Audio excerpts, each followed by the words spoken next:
इस ग्राम पंचायत रम्मापुर कली के जितने भी हमारे पशुपालक भाई हैं, उन सभी का पशुपालन विभाग सिद्धार्थ नगर आपका तहे दिल से हार्दिक स्वागत एवं अभिनंदन करता है।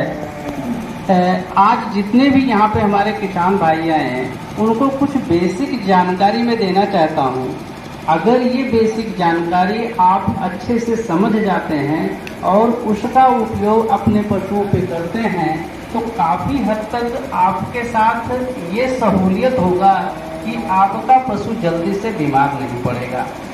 सबसे पहले हमारे पास जो पशु हैं, ज़्यादातर जो पशुपालक के पास होते हैं वो गाय होती है, भैंस होती है, भेड़ होती है, बकरी होती है, ये ज़्यादा मात्रा में होती है। इनमें एक चीज़ जो आपको कंटिन्यू करना होता है वो होता है कीड़े की दवा। हमारे पशु में जितनी भी बीमारियां होती हैं, उनका जो शुरुआत होता है वो यहीं से होता है। अगर हम अपने पशु को समय समय पे कीड़े की दवा देते रहें, तो आप ये मान के चलिए कि 80% आपके पशु में किसी भी तरह का कोई बीमारी नहीं होने पाएगा। अब आपको ये समझना है कि कीड़े की दवा कब कब देनी होती है। जो सही तरीका होता है कीड़े की दवा देने का, उसमें आप ये समझिएगा कि पहले 6 माह तक आपको प्रत्येक माह अपने पशुओं को कीड़े की दवा देनी होती है, जो बच्चा होता है। इसके बाद 6 महीने के बाद हर तीसरे माह आपको अपने पशु को कीड़े की दवा देनी होती है। अब ये संभव नहीं हो पाता है क्योंकि हमारे पशुपालक के पास इतना पैसा नहीं होता है या उतना याद नहीं रह जाता है कि हर तीसरे महीने में कीड़े की दवा देनी होती है। अब उस परिस्थिति में आप एक नियम फॉलो कर सकते हैं और वो ये कर सकते हैं कि अपने पशु को जो कीड़े की दवा आप दे रहे हैं वो एक बरसात के पहले जरूर दें और दूसरा बरसात के बाद जरूर दें। ये 2 नियम अगर आप फॉलो कर लेते हैं तो बरसात के पहले देने वाला जितना पहले कीड़ा रहेगा वो पेट का साफ हो जाएगा, और बरसात के मौसम में इन्फेक्शन होने की सबसे ज़्यादा संभावना होता है। तो जो कीड़े की दवा आप बरसात के बाद देंगे उससे वो पेट साफ हो जाएगा। एक चीज़ आप ध्यान दीजिएगा, कीड़े की दवा आप जब भी दें अपने स्वयं के अनुभव से ना दें, क्योंकि हर एक सीजन में जो कीड़े की दवा होती है वो बदली जाती है। गर्मी में अगर कीड़े की दवा दे रहे होते हैं तो उसका साल्ट अलग होता है, बारिश में होता है तो अलग होता है, अगर आपका पशु गर्भित होता है तो वो अलग होता है, गर्भित नहीं है तो उसका दवा अलग होता है। एक चीज़ और समझ लीजिएगा, जो हमारे पशु बीमार होते हैं उनका सबसे बड़ा कारण ये भी होता है कि अगर उनको जितना राशन चाहिए होता है, अगर वो राशन उनको पर्याप्त मात्रा में नहीं मिलता है तो उस वजह से भी वो कमज़ोर होते हैं और जिसकी वजह से फिर वो बीमार पड़ जाते हैं। अब ज़्यादातर क्या होता है कि हमारे पशुपालक के पास कोई इस तरीके का ज्ञान का कोई केंद्र नहीं होता है या कोई जगह नहीं होता है जहाँ जा करके वो पता कर लें। तो इस तरीके के जो कार्यक्रम होते हैं उसका उद्देश्य यही होता है कि जो बेसिक जानकारियाँ होती हैं वो किसानों तक पहुँचाई जाएँ। आप ऐसे समझ लीजिएगा, अगर कोई पशु आपका नॉर्मल है, सपोज वो दूध नहीं दे रहा है, तो अगर आपको मैं बताना चाहूँगा कि दाना उसको कितना देना चाहिए, तो ऐसी परिस्थिति में आपके यहाँ 2 तरीके के पशु होंगे। एक पशु होगा जो देसी गाय के टाइप की होगी, जिसका जो शरीर का भार होगा वो 2.5 कुंटल के आसपास का होगा। और दूसरी कैटेगरी हमारी होती है कि जो हमारे क्रॉस ब्रेड होते हैं, जिसमें फ्रीजियन होता है, या ज़्यादा दूध देने वाले जो हमारे देसी पशु होते हैं, जैसे साहिवाल होता है, गिर होता है, या हमारी भैंस होती हैं, ये होता है। ये 2 कैटेगरी के ही पशु आपके घर में पाए जाते हैं। तो इन दोनों में ये समझिएगा कि अगर आपका देसी गाय कोई है या देसी भैंस है, 2.5 कुंटल उसका शरीर का भार है, तो उस परिस्थिति में अगर वो दूध नहीं भी दे रही है तब भी 1.25 किलो दाना उसको देना होता है आपको प्रतिदिन। अब इस 1.25 किलो दाना देने का उद्देश्य ये होता है ताकि जब वो दूध नहीं दे रही है या गर्भित नहीं है, उस परिस्थिति में उसके शरीर के सारे ऑर्गन्स एज इट इज, मतलब जैसे थे वैसे बने रहें, उसमें कोई कमजोरी ना आए। इससे ये होता है कि आपका पशु तब समय पे गर्मी पे आता है और सही समय पे फिर वो गर्भित होता है। दूसरे कैटेगरी का जो हमारा पशु था, ज़्यादा दूध देने वाले पशु, या हमारे क्रॉस ब्रेड पशु थे, या हमारी भैंस थी, उस परिस्थिति में उनका बॉडी वेट लगभग 4.5 कुंटल के आसपास का होता है। उस परिस्थिति में जो आपको देना होता है कि अगर वो दूध नहीं दे रही है तब 2 किलो दाना उनको देना होता है। ये आपको हमेशा देना होता है। इसके बाद की परिस्थिति जब हमारी बनती है तो 2 परिस्थिति हो सकती है। एक परिस्थिति हमारी हो सकती है कि आपका पशु गर्भित हो, और दूसरी परिस्थिति हो सकती है कि हमारा पशु दूध दे रहा हो। तो जो ये बेसिक राशन है कि 2.5 कुंटल वाला पशु को 1 किलो दाना हमको देना है, 1 किलो से 1.25 किलो तक, और जो हमारा 4.5 कुंटल तक है या ज्यादा दूध देने वाला पशु है उनको 2 किलो दाना हमेशा देना है। इसके ऊपर आपको समझिएगा, अगर आपका पशु गर्भित है और 2.5 कुंटल के आसपास का है, देसी गाय या देसी भैंस है, तो उसमें 1.25 किलो दाना और ऐड कर देना है। मतलब पहले आप 1 या 1.25 किलो जो दे रहे थे उसमें 1.25 किलो और ऐड कर देंगे, मतलब लगभग 2.5 किलो दाना आपका बनता है। और जो 4.5 कुंटल वाला केस था दूसरा वाला, उसमें जो आप 2 किलो दे रहे थे इसमें 2.25 किलो और ऐड कर देंगे, लगभग 4.25 किलो दाना अब आपको देना पड़ेगा। ये तब जब वो पशु गर्भित हो गया हो, लेकिन ये तब तक भी देना है जब तक वो पशु लगभग, अगर भैंस है तो 9वें महीने और गाय है और 8वें महीने, मतलब लास्ट के 1.5 महीने जो उनको दाना देना होता है वो फिर से आपको बढ़ाना पड़ेगा। वो यही दाना नहीं चलेगा। क्यों? क्योंकि लास्ट के 1.5 महीने में जो हमारा पशु होता है उसके अंदर जो बच्चा होता है उसका डेवलपमेंट बहुत तेजी से होता है और उसको ज्यादा एनर्जी की आवश्यकता होती है, और जब ज्यादा एनर्जी की आवश्यकता होगी उस परिस्थिति में आपको एक्स्ट्रा राशन आपको देने की आवश्यकता पड़ती है। उस लास्ट के 1.5 महीने में अब ऐसे समझ लीजिएगा कि अगर आपका पशु देसी है तो उस परिस्थिति में लगभग 4.25 किलो, जो 2.5 किलो आप दे रहे थे अब 4.25 किलो दाना आपको देना रहेगा। और जो आपका पशु 4.5 कुंटल का है वो लगभग 6 किलो से लेकर के 6.5 किलो तक दाना आपको देना पड़ेगा। एक चीज और समझ लीजिएगा, ये तो मैं बेसिक आपको बता दिया। अगर आपके घर में हरा चारा है, हरा चारा कंडीशंस ऐसे समझ लीजिएगा कि 1 किलो दाना के बराबर होता है 10 किलो हरा चारा के। तो जितने 10 किलो हरा चारा आप उस एनिमल को दे रहे हैं उतने किलो आप दाने को घटा सकते हैं। ये किसी भी परिस्थिति में लागू होता है, चाहे पशु हमारा दूध दे रहा हो या दूध ना दे रहा हो या हमारा गर्भित हो।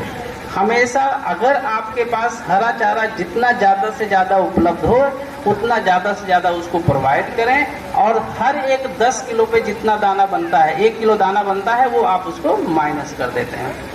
इसके बाद तीसरी कैटेगरी हमारी आती है कि अगर हमारा पशु दूध दे रहा होता है तो दूध देने में आपको कैसे कैलकुलेट करना है कि अगर हमारी देसी प्रजाति की गाय है तो जो 1.25 किलो आप पहले दाना दे रहे थे, हर एक 2.5 लीटर दूध पे 1 किलो दाना आपको एक्स्ट्रा देना होता है।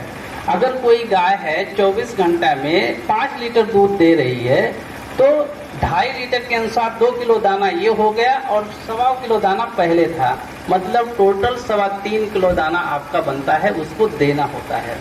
इसी तरीके से अगर हमारे 4.5 कुंटल वाली जो केस था, दूसरा केस जिसमें हमारे ज्यादा दूध देने वाले पशु रहते थे, चाहे गाय हो या भैंस हो, उनको जो दाना देना होता है वहाँ पे जो आपको तरीका अपनाना है वो हर एक 2 लीटर दूध पे 1 किलो दाना देना होता है।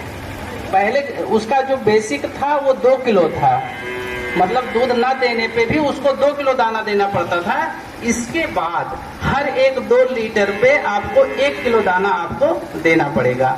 उदाहरण के तौर पे सपोज कोई आपके पास मान लेते हैं साहिवाल है या फ्रिजियन है, 4.5 कुंटल का है, और वो 10 लीटर दूध दे रही है। उस परिस्थिति में 10 लीटर के अनुसार 5 किलो दाना ये हो गया, क्योंकि 2 लीटर दूध पे 1 किलो दाना पड़ रहा है, और 2 किलो दाना पहले उसको देना पड़ता था बिना दूध दिए हुए, तो टोटल आपका बन गया 7 किलो दाना टोटल बन गया है।